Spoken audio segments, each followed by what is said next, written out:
First of all, is it all in the EU's interest to play the longer game, right? So if you postpone it, if you don't give any assurances, then they think they'll get a better deal outcome. Yeah, I mean, if I was Barnier, who is the man negotiating for the EU, I think he hasn't had to do anything. I mean, all he just keeps doing is saying no.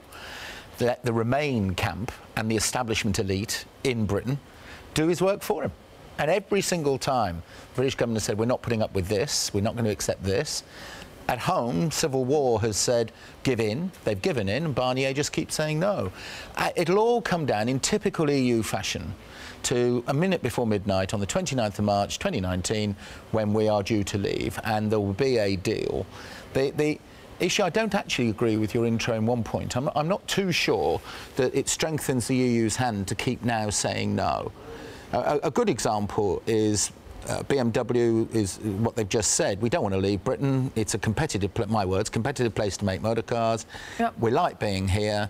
So the CEO has actually said in your bulletin, we're not going to leave, but we do not like this uncertainty. And Airbus at the weekend, you know, we're the best makers of leading edges of wings in the world. Airbus don't want to go, but they're saying, give me certainty. And all the companies I'm chairman of, you know, 5 of them, we're all saying the same. So the EU have now got to start saying, we're going to stop being a bully, we're going to stop doing what's in Germany's interests, and we're going to start doing something. But they want to see a plan from the UK. Well, it's difficult to do. And the UK haven't even given the plan. It's like, you know, give me 3 things that the UK wants. What are they? We're in violent agreement here, which is that there is no plan at the moment. One reason is because Germany, aka Brussels, keeps saying no, no, no. So what's the point? No, okay. Well, I'm serious. You know, why haven't the EU got a plan? Why don't we, for once? Well, they have red lines. Don't they have red lines? Their plans is, Germany, what's in your best interests? Okay. Well, that's not a plan that's going to help Britain. So you need a compromise, you need a negotiation. Second thing that we want more than anything else is we need the single market custom unions aspect of doing trade easily. But at the same time, why did the Brits say no, we want out? Really, it was a word called control. Control over your judges, control over doing your trade deals overseas, and control over your borders. Now, I understand why Brussels says you can't have that. Stay in the single market and have that control. That's not on. So if that's the case, why are we posturing here on both sides? Why don't we prepare for some form of, one, we will go, WTO, we don't want to, so why don't we do a free trade deal with you, Europe? Now, Brussels keeps saying, no, no, no, no, no, no. Well, it's very difficult for anybody. If you were buying a house tomorrow and you said, I'd like to make you an offer, and the guy said, well, no. Well, no. And by the way, come back in 3 weeks? No.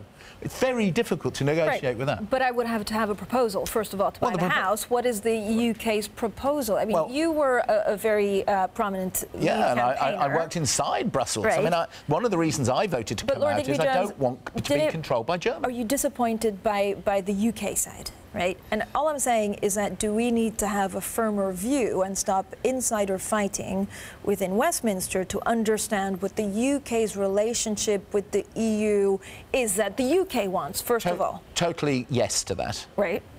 We definitely... So why don't we have it? Oh, because you've got 48% of the country who voted to remain, and the establishment elite got a kicking. It doesn't like it. So whether you're civil service... I mean, who's the establishment elite? Because you can also civil service, politicians, a lot of the media, a lot of big business, a lot of the southeast of England, mainly London, and they basically didn't like the results. So they're doing everything they can. But is Boris Johnson the establishment elite? I don't even think Boris Johnson knows what he is himself, to be honest. I wouldn't look, if I was from overseas, please don't look at our Foreign Secretary and think he represents the country's main view in any way. OK, so who does? Who would you listen to?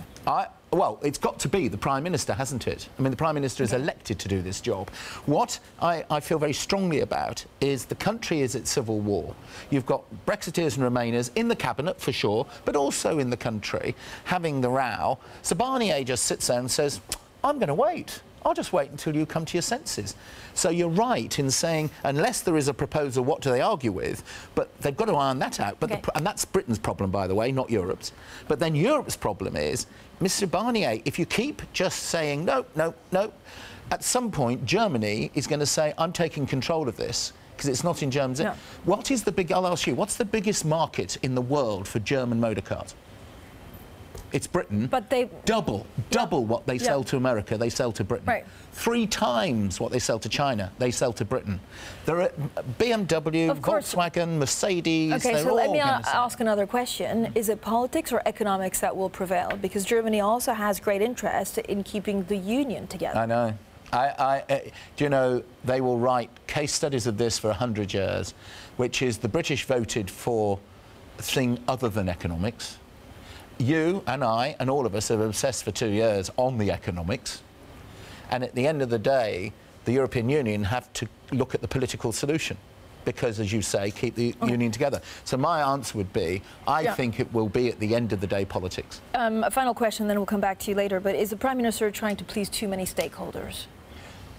Yes, but isn't that what leaders have to do? So what kind of Brexit will we end up with? I think if you're trying to please the Remain side and the Brexit side. That's what Europe does brilliantly. You'll end up with... Well, the fudge coming from the UK or from the EU? Europe. Fudge will come from Europe. But the UK will sign up for it? Yes. And there'll be a transition period of about 15 months in which it'll basically be made to work. But what you're going to end up with is something in goods which is single market-ish. Yep. That looks after manufacturers. Services left out, subject to a trade deal. Quite a lot of control over our borders and a lot of our judges having independence. And it will all be done at a minute to midnight next March.